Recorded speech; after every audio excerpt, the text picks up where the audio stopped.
I wanted to talk to you guys briefly about flanges because I used to run into some issues personally with flanges. And I just wanted to kind of break them down to you in case that if any of you out there had the same difficulty, maybe this is going to shed some light, make it a little bit easier for you to navigate, okay? First thing is finding the location of a flange. So the first thing that I've always heard is off the back wall, you want approximately 13 inches. Now, the thing is that this is not a finished wall because there's no drywall. So normally what we'll do in that circumstance is add about ½ inch for the drywall as well. So we have 13 here. We're going to come down to 13.5. We're going to make a little tick, okay? Now, the second measurement I heard from one contractor was also 13.5 off the second wall. I've also heard a little bit different where it's 15.5. And I do find 15.5 is a much more comfortable space. So if you can do 15.5, that's what I typically do, but it's somewhere in the ballpark between 13.5 to 15.5 when it comes to the flange, okay? So that's how I typically do it. So I'm gonna go ahead and circle this mark. That is where we are going to drill for our toilet flange.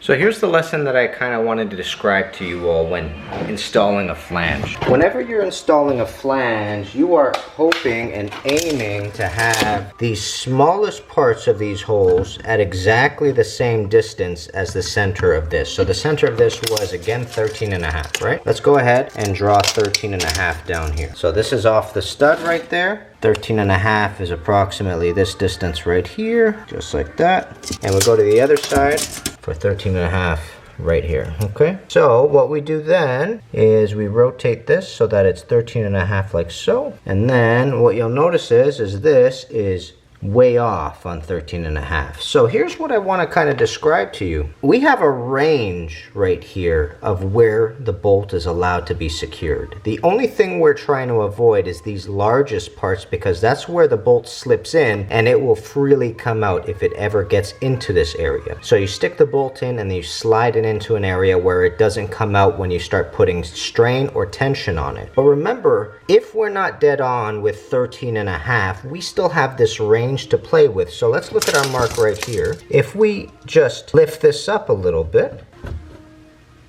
we are able to rotate this in a area where the bolt will be secured in this small little section. And the same thing here. Where's our mark? Our mark is right around here. If we left it just like this, we have two areas where we're able to secure the bolt where it's not going to be pulled out once we start tightening our nut to it. So all you have to do now is just find an area within that range where that's going to work for you and you're good to go, sort of thing. You see how I have my mark there and I have my mark here?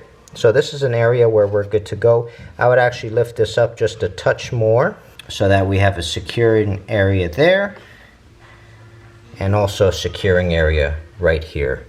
And we do one last check, make sure that we're at approximately 13.5 right there, and we're good to go. If I were to secure the flange to the floor right now, we're in a pretty good location to make that happen, sort of thing.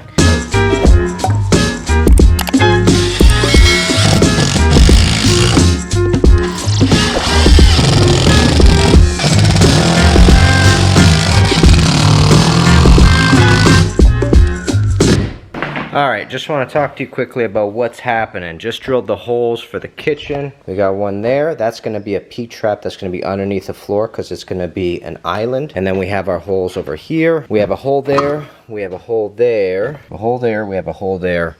And then we have a hole above. This is our vent connection. So here's the problem that I ran into. My initial intention was to wet vent these two fixtures. Running this P-trap under the floor, hitting a TY underneath the floor, and picking this up as well. But the distance between here and here is approximately 9 feet. And the problem with that is in our code book, you're only allowed a certain amount of distance on your trap arm. And 9 feet is way too long for an 1.5-inch trap. You're allowed 1.8 meters at 1.5 inches. What I'm gonna have to do now is introduce a vent before 6 feet basically, and that's why I added this additional hole here, because what I'm gonna do is I'm gonna run a vent across and up, and then I'm gonna pick this up as well above flood level rim, tie them in, and then go up above.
we are all tied in to our 2-inch right here.